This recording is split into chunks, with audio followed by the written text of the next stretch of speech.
We for whom the home hoorays, smiles and wins us limestone praise, holds ceramic arms to God, says, Heaven, in voice 11 stories noised, however tall its actual wall, having made the maker I reshape, and whom my gaping arches take, so steepled I will people wake, and all point up to you.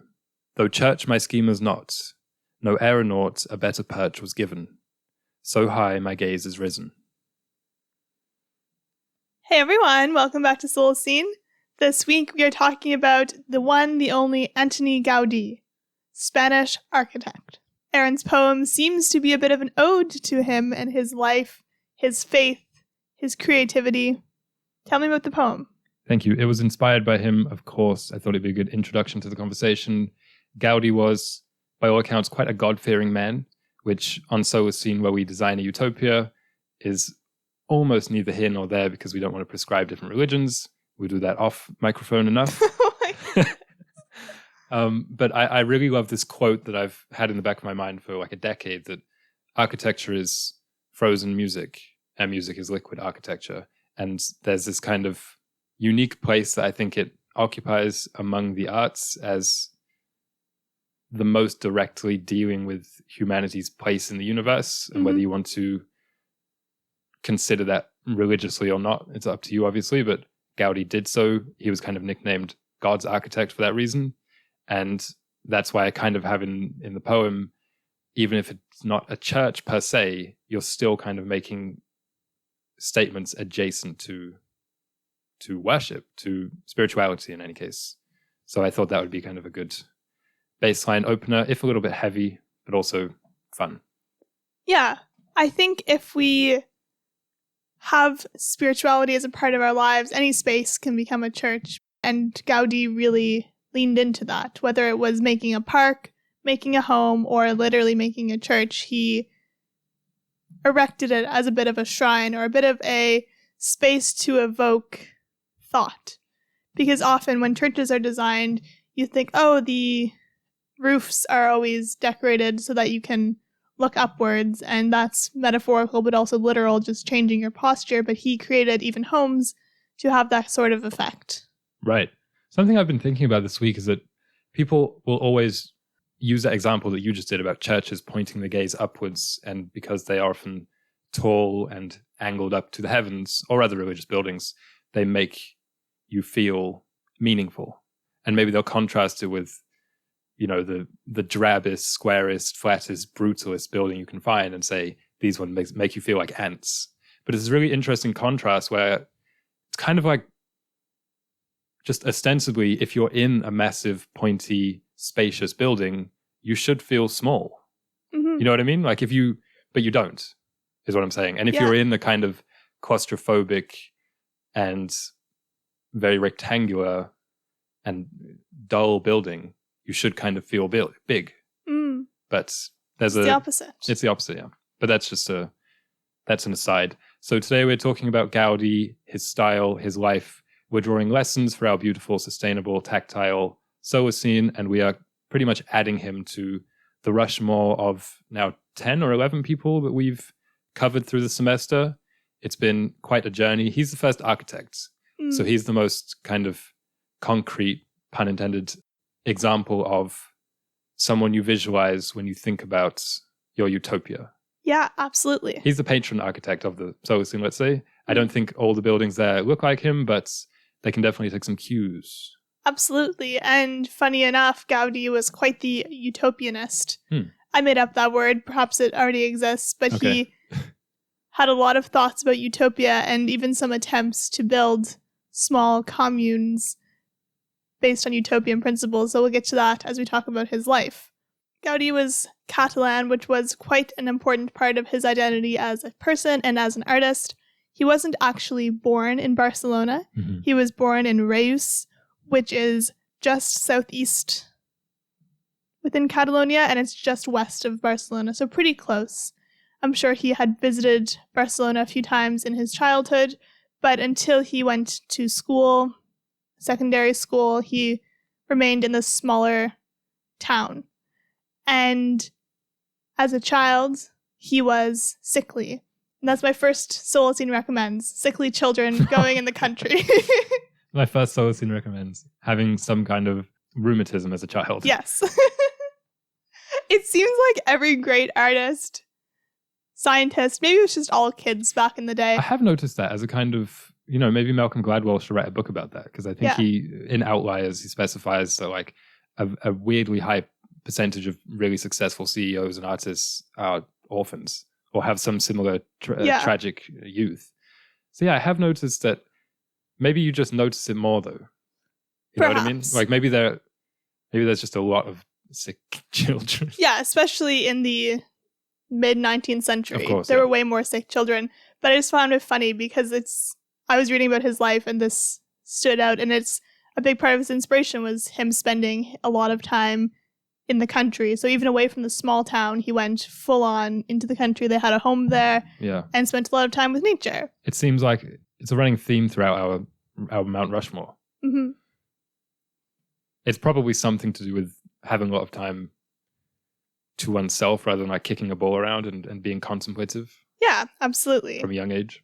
His parents were boilermakers, and this is often ascribed to his seeming aptitude for working with spaces and volumes. He was, first and foremost, an incredible architect, not necessarily a creative. Mm-hmm. His ability to work with tension and compression and build really structurally sound buildings came first. Yeah. And from that expertise, he became so creative. I had those two notes as well to mention. Being the son of coppersmith, that kind of material grounding, I think, is you can probably trace that quite directly.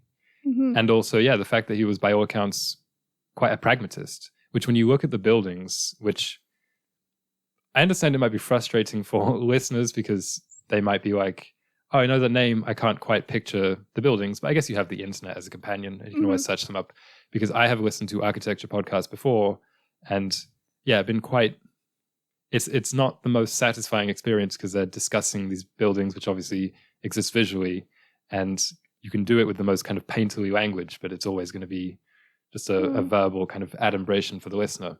It's similar to when you hear grandmasters discuss their chess games. Yeah. And really rapidly they'll be like, oh yeah, e4, c5, knight takes h6, blah, blah, blah. Just rattling off these lines. And you're like, I can kind of picture it, but it's slightly a frustrating experience.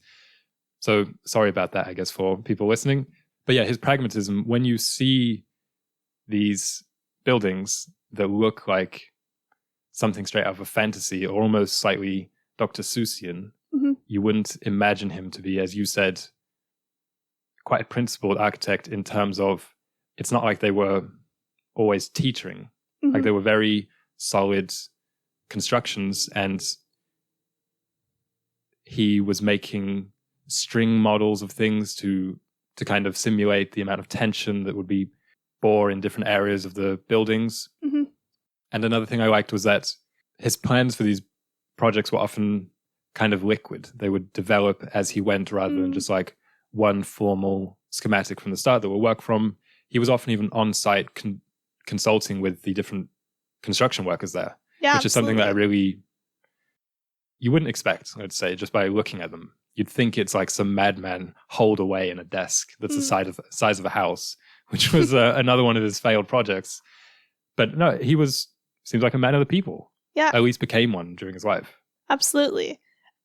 I think that stems from his upbringing, seemingly quite humble middle class person. A lot of historic geniuses came from more aristocratic circles. Right. Because of the class divide in a lot of parts of the world. I think it's also the faith. Absolutely. Because the stories about when he was older, and it seems like he got a little bit more kind of traditionally ascetic inside, dressing like a beggar and eating very sparsely. And there was this weird kind of juxtaposition where he was quite a famous figure by the end of his life, of course, but at the same time would often walk around completely unrecognized. And people would, think he was just a pauper. Yeah, and he remained unmarried his whole life. He was married to his craft and to his faith, which is also really cool to hear from an artist. So from the beginning, Gaudi was talented with space and traditional architecture, but what sets him apart so much from a lot of other architects, past, present, future, because if you look at his things, they seem so futuristic. Yeah. And a lot of people say it will remain so for a few hundred years. He was so cutting edge that we'll catch up to him eventually, but there's really nothing like it the rest of the world. Catalonian modernism was a very specific time, and he wasn't the only one designing in this style, but his were so naturalistic near the end of his life. When he began, you can see, if you are familiar with his works, his early works are a bit more orientalist.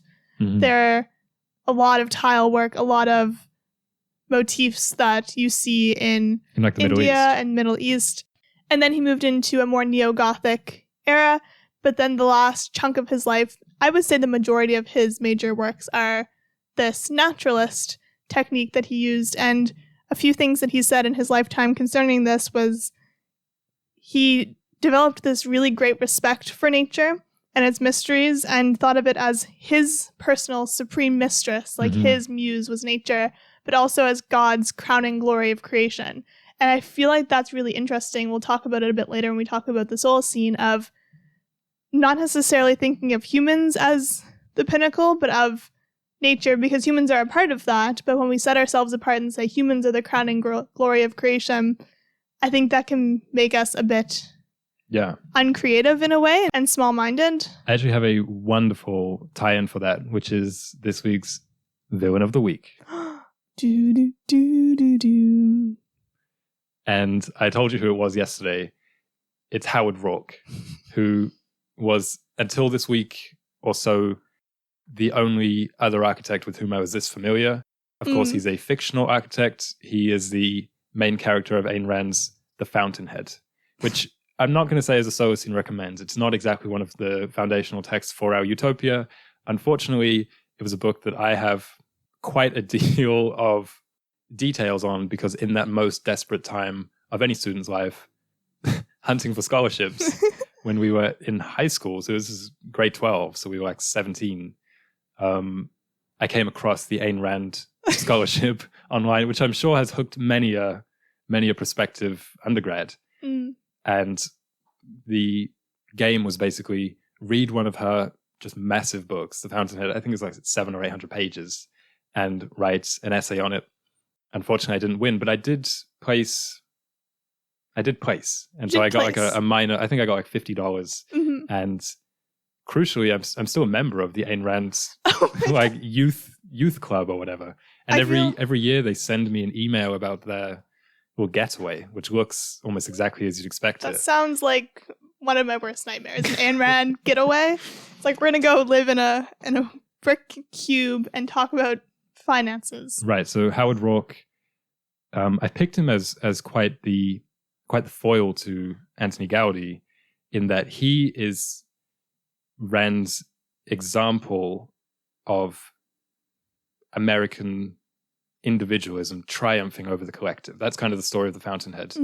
And he's in some ways, and the book is in some ways, a proponent of her pet philosophy, objectivism, which I won't detail fully for those here. Maybe I'll link my essay in the comments, where I had to sound like I had to kind of suck up, which was, I guess, not my finest moment of academic integrity. Or just like personal integrity. I feel like they could really sell at the fact that you are not an individualist. You are. But his style is described in the book as very minimalistic and utilitarian, similar to Gaudi. I think there are more than a couple similarities in that he, in a sense, flouts convention and is like the book starts with him in architecture school, not really appreciated by his superiors, which was the case with Gaudi also, because he took quite a liberal approach to style. He would mix Gothic with the contemporary, as well as his own kind of burgeoning proto-Art Nouveau stylings. And he often was a great respecter of previous styles, but also looked at them really as sources of inspiration in terms of how could this have been done better. how could this be improved upon? Howard Roark was more like, I hate everyone and everything that isn't this. And I think his designs were slightly modeled after Frank Lloyd Wright, who was big in America at the same time as Rand was writing, who is another architect that I think is super cool and would actually be quite a Solacene style. Like, it's not so much about the aesthetics. It's more about the way that you go about enacting those or embodying those, I suppose. That said, I don't even think the Fountainhead is all bad. I think you can kind of read it as just a paean or a treatise on aesthetic purity and kind of not compromising your vision, which may be similar to Gaudi. But still, Howard Roark is a villain, and there's a very problematic scene featuring him in the book. So, yeah, it's definitely not a Solacene recommends, but it is perhaps partially inspirational for our idea to design a utopia. Mm-hmm. And I think exposing ourselves to ideas like individualism, like Ayn Rand ideas, can make you more familiar with, I didn't realize people even thought this way. That's a great point, because I think, and this podcast might ostensibly be quite guilty of it. It's so easy to surround yourself in a bubble with people you agree with, books that you know you're going to like before you even read them. Mm-hmm. And this is pretty much the one case where I've delved deep into something that I disagreed with quite vehemently for the sake of money at the end of it. But I do think it strengthens your ideas and it strengthens your own convictions. And it can make you more open-minded as well. Absolutely. So you're talking about the time period when Gaudi went to architecture school. So he didn't just think, I don't need school, I'm a prodigy. He did go and study. And my favorite thing about that experience was the dean or whoever awarded the degree to him at the end said, I do not know if we have awarded this degree to a madman or to a genius. Only time will tell. Yeah, and I want that to be my legacy. Someone to be like, I don't know if she was a little bit off her rocker or if she's going to go and like do a lot of greatness, because it's a fine line. It is. And I feel like a lot of great historical artists, inventors, scientists have ridden that line and teetered one way or the other. Yeah, there are many wonderful quotes from his life, either said by people around him or said by him. You were talking about his naturalism and the way he took inspiration from nature's shapes first and foremost. Mm-hmm. I also love this quote which is ascribed to him when asked about the Sagrada Familia, which was the church which occupied pretty much all of the end of his life and is still not built. I don't think will be built for quite a while. It's under construction, should I say. It's still not finished. Again, excuse the pronunciation on that one. But he said, when he was asked, do you consider this in the lineage of great churches? And he was like, no, it's the first of a new kind. It's a new lineage, basically. Absolutely. Which sounds mildly egotistical, but also just accurate. So I think so. Yeah. Speaking of quotes, I have one that I wanted to read out.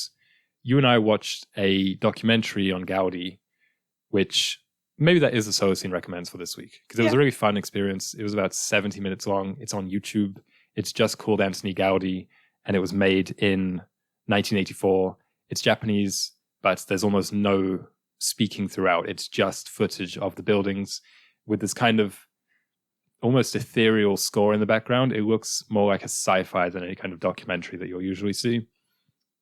There was some dialogue. Unfortunately, it was dubbed into Japanese, so we missed out on that. But the quote I wanted to read is from a Letterboxd review for said film. It's someone I follow. His name on the site is Mateo Wah, Mateowah. But he also has a Vimeo where he makes his own short films, which are kind of cool. His name is Mateo Kragowski. And his review said, in its growth, a tree branches out in the form of a spiral. His hope was a pillar, even if only one, could be just like a natural tree, connected everywhere with no breaks or gaps. That was a quotation that he cited in his review. And then he wrote, the physical protrusion of Earth, pertaining to its marriage with human innovation, tumor-like lesions of concrete split into gaping, wounded structures, contused by centuries of time and unbroken light, permanently stained. Each gyre of stone erected by Gaudi spells out the sharply immediate vitality of nature, prior to any spoken language, curving deep into grooves of splintering metals that are displayed as coils of warmth, living, breathing creatures that awaken by dusk, iridescent scales to defend, along with phantoms that cry in silence, standing tall and staring into the distant horizon.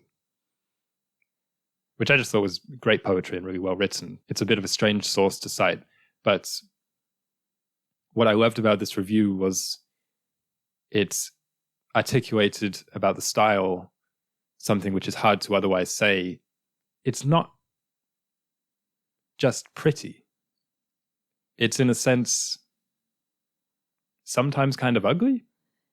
It's pretty in the way that when you look at a cell or look at the inside of a human body, of this is appalling in a way because we have that innate aversion or disgust almost. Disgust for the ultra organic. Mm-hmm. But you also see the beauty in it in the case of natural things, something created this, or science, like this is unreal that it exists.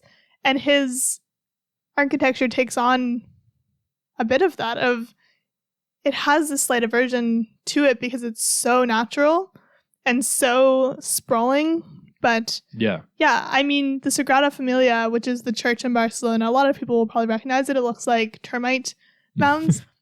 I mean, even in that description, like termite mounds don't look good. And it doesn't sound like, that's a church. They sound like two contradictory images. Yeah, and you were saying it reminds you a lot of Alien, the movie. H.R. Geiger was one reference point that I thought, obviously, Gaudi is nothing so dark. I wouldn't say it's creepy in that sense. And it is very often pretty. Like, I'll say that. Mm-hmm. I just mean it isn't just pretty. Yeah. Like, it's very rich and interesting, and it feels like you could stare at it and explore it with your eyes for a long time and with your body. It's not easy on the eyes, let's put it like that. Yeah. And similar to last week when we were talking about Gustave Moreau, and I said I felt a bit of reticence proclaiming him one of my favorite painters until we went to see a lot of his works in Paris. Mm. I do feel a touch of that with architecture, especially because paintings are 2D. So you're not missing out that much in terms of the actual viewing by seeing them on a screen, whereas buildings are three-dimensional. You can go inside them, you can stand before them and really get a sense for scale. You can hear like acoustics, you can touch them. Like it's just so much, it's an entirely different thing to see this facsimile of it on even what was a nice documentary versus going there. So I had the question for you. What's your favorite building that you've been in or visited?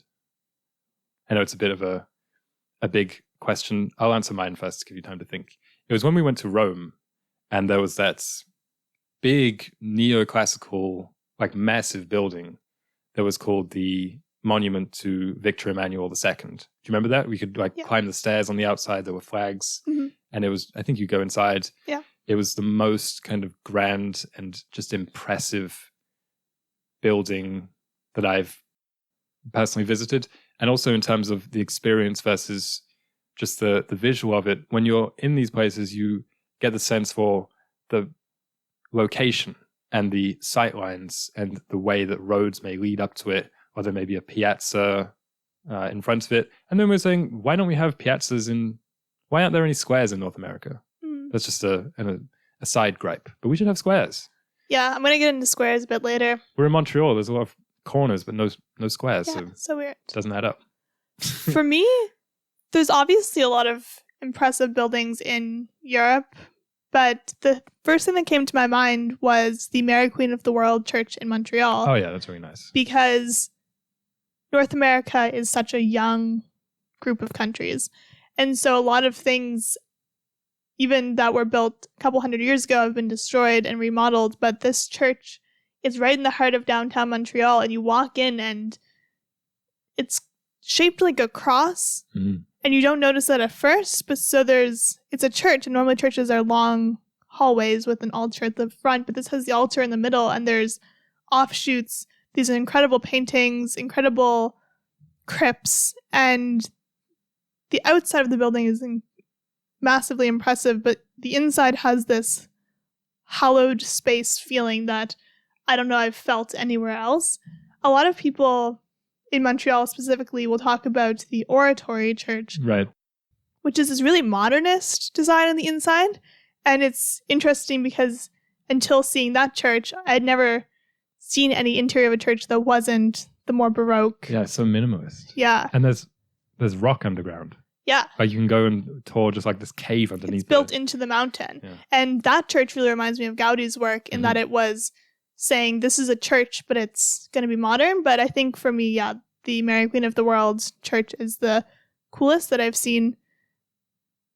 I thought we could maybe talk a little bit about a couple of Gaudi's failed projects and the aesthetics that were perhaps born out of those that inspired his later work. So when he was young, maybe it reminds me of us quite a bit. Him and his friends had this idea of planning out a utopia. And they said, we're going to take over this old abandoned monastery and turn it into a utopian community. And I feel like when I was a kid, that was the type of thing that whenever I'd see an abandoned house, abandoned even storefront, my mind would immediately go towards, wow, this is so much potential. What could we create from it? And he had this whole plan of like what would be involved, how many people would live there. But obviously it was just when he was a kid and that didn't go forward. He also apparently unsuccessfully founded a wrought iron company, which seems really funny because you'd think someone like him would be very focused on architecture, but he thought about the materials quite a lot. That's what I love about it. It's such a holistic kind of view of the medium. Yeah, so he didn't get up on his high horse and say, I'm just an architect. He was like, I want to be hands-on making these wrought iron sculptures. And I think with the Sagrada Familia, the reason that I don't love it that much is the material issue, because when he started building it, he was using a very specific type of sandstone from a certain region. And sandstone, depending on where you get it from, has a different color because of the mineral composition. And it ran out, the supply. So now as they're finishing up the Sagrada Familia, if there's ever an old building torn down in Catalonia that was built with that sandstone, the priority is to put it towards the building, which I think is really cool. So it's made up of old pieces of the Olympic Stadium from there, old homes even. But when you look at it, it's all different colors. There's like white ones because those have a higher quartz content and so on. And it's, I think a unity of material is really important to me. But Gaudi did the opposite. In a lot of, like, he didn't plan for the Sagrada Familia to be with all these different materials, but in a lot of his other ones, he did intentionally use a mixture of mosaic, wood, plaster, and he does it in this way that I'll give a pass to him because he does it so fluidly and it tells such a story in a way that a lot of other places it's like, oh, we're going to do a kind of cool mishmash, but it doesn't come together. And his also doesn't come together, but it's immersive, it feels like. I think there's something so ahead of its time, and we throw the word solar punk around quite a bit on this podcast. His style and a lot of his ethos seems to me more solar punk by definition than the typical glassy skyscrapery with green roofs renders that you see populating those aesthetic images, which is really interesting. I mean, he was kind of notable for using waste ceramic shards and making these pretty mosaics out of them. And also just the biomimicry. I mean, when you see the initial sketches for the Sagrada Familia, it literally just looks like an Art Nouveau forest. It looks like something you'd see in the background of Sleeping Beauty, where it's just these triangular shapes that, it just looks like stylized trees, which is really, it's such a crazy thing. And I love it. It kind of makes the urbanism and the nature this more cohesive unity. Like if you could imagine a city where everything was designed by Gaudi, it would look like a tree city or something. Absolutely. But also really fun, and obviously there's the human hand there. Yeah. And I think that principle of fun is something that makes his work stand out so much, because when you consider great architecture, it's almost always gray and white and quite geometric.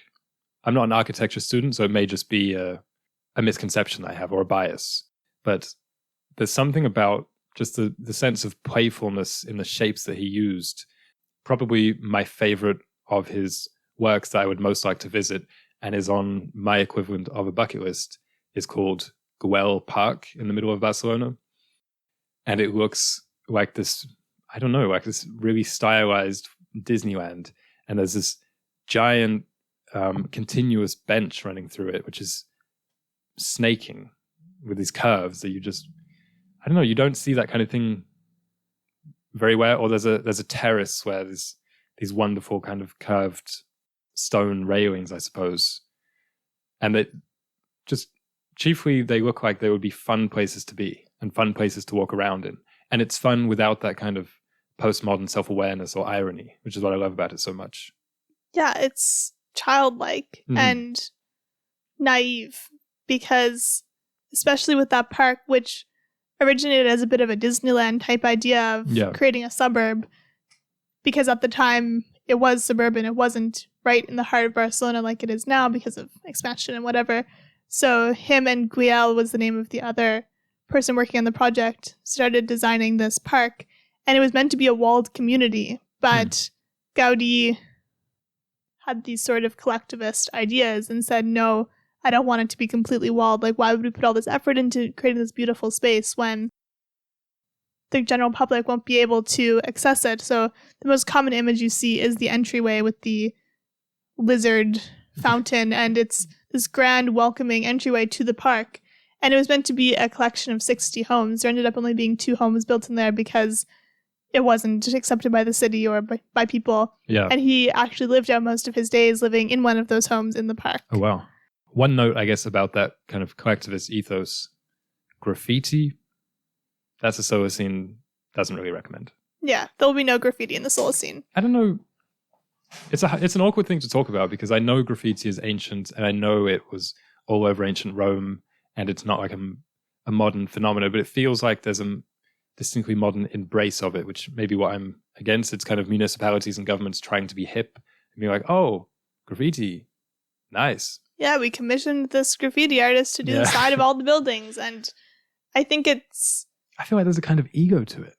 Yeah. I know people view it as like a kind of rebellion against the man, but I don't, I guess I like cleanness. I think also in the Solacene, you respect that even this, like the apartment we live in, that someone built it and someone designed it. I get it. I mean, I'd graffiti one of those like tall glass towers that there's 1,000 of in the city, but it's just like... Did you say you've graffitied one? No. Oh. I'd say like, I can see kind of standing up to the man by graffitiing one of those because it's like, be creative, please. Yeah. But a lot of things are creative and we don't need to destroy them. Well, I think it's 2 things. One, people are probably a bit dismayed about the blocks that they see all around them. And 2, they don't feel they have that kind of creative agency elsewhere in life, which is a conversation for a different day. It's just, graffiti, a no-go. I had a quote from John Ruskin, who was an English writer and philosopher who was one of Gaudi's kind of big inspirations in life, I think.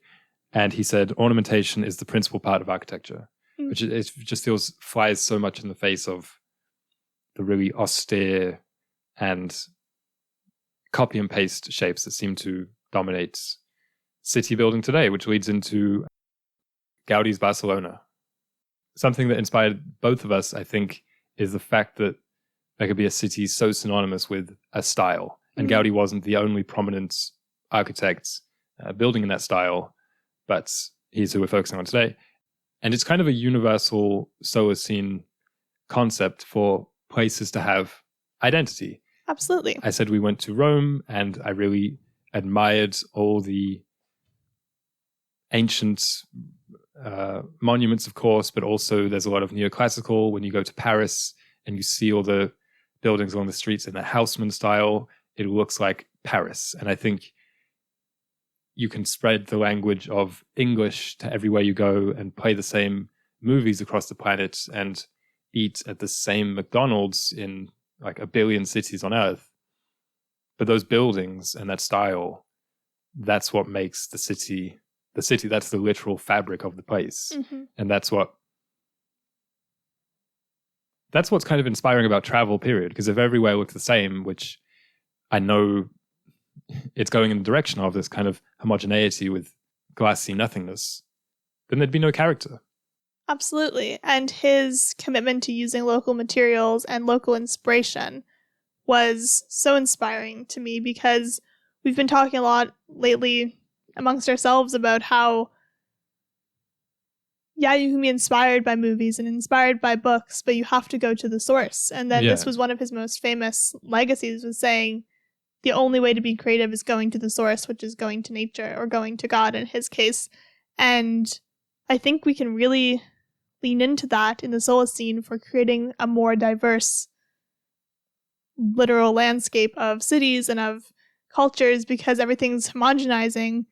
And I think going back to the source of saying, well, in our place, we have these types of trees, and I want to make columns that look like these types of trees, or not so literally as that, but even inspired by food, being inspired by the seasons instead of being like, I'm going to have salad year round. Like, that doesn't make sense if you live in a certain place. Something else I love about the Barcelona connection is that it seems his work is embedded into the everyday to an extent. So like one of his first commissions was street lamps. Yeah. And so there's a lot of street lamps there that are just designed by him.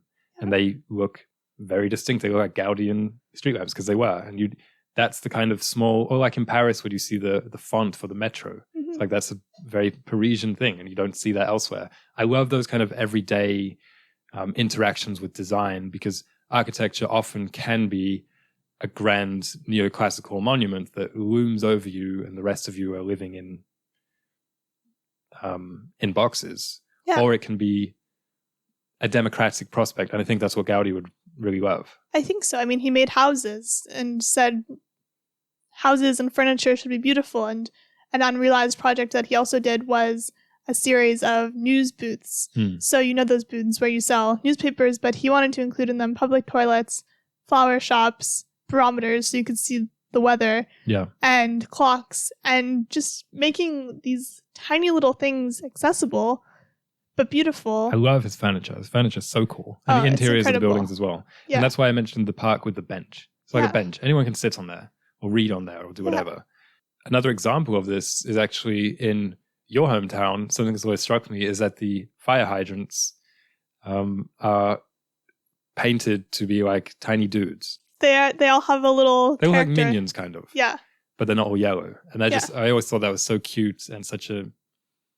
It's a character of the thing. It's not like Gaudi, it's not a world famous thing, but it doesn't have to be. And it just makes you remember it more, and it makes you like it more, and it gives you more of an affinity. Or we mentioned in another episode how Prince Edward Island, the roads are just red. Yeah. And it's just like, because they have the red stone there. Exactly. There's something so wonderful about that. Makes the world feel a lot bigger. Yeah. A couple more Solacene lessons I learned from Gaudi's life were patience. Things aren't going to change overnight. The Sagrada Familia has taken, I think, close to 150 years now, and it's still not completed. Yeah. But be patient, and if you have this vision, try and make the vision so strong that it's contagious and other people want to complete it. And this can go with even small scale things of perhaps, for example, when you and I moved to Montreal, we said we're going to furnish our place slowly. So we spent 6 months trying to find a couch, 3 months trying to find the right TV stand. Yeah, 3 years later, still trying to find a bed. Don't have a bed, don't have a rug. Never ended up getting a rug.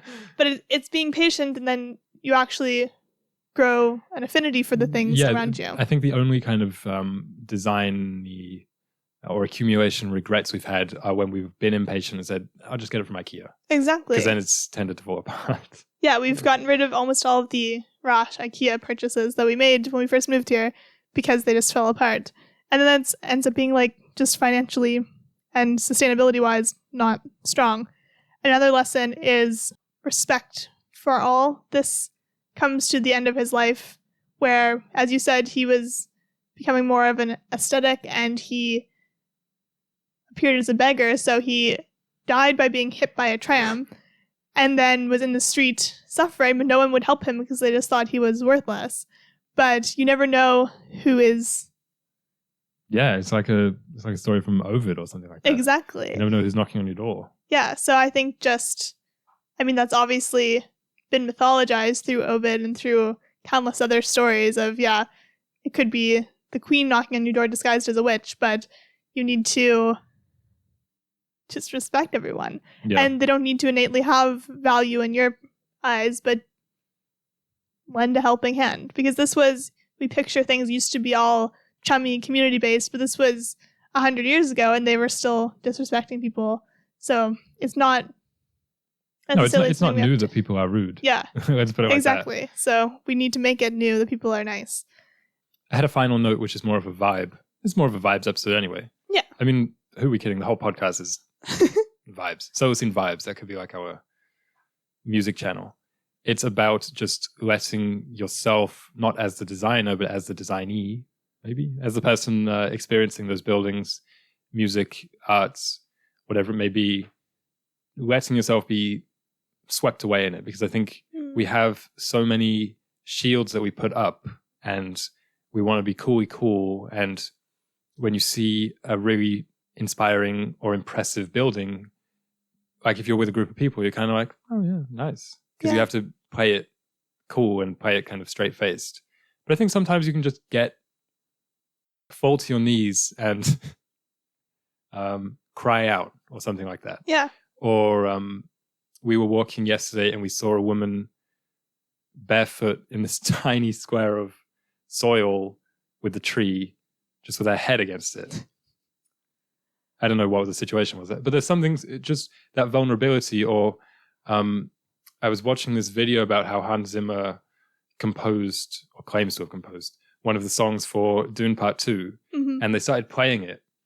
And I know he's a bit of a performer, so it might have been a little bit for the camera, but you could see the music kind of wash over his eyes, and he just kind of went quiet for a moment and you can tell, properly listening to it in a way that most of us don't. And this is someone who's made a career out of music, and so to some eyes might be more dulled and desensitized to the beauty of a particular melody. But it was the opposite. You know, he retained that enthusiasm for it and that love for it.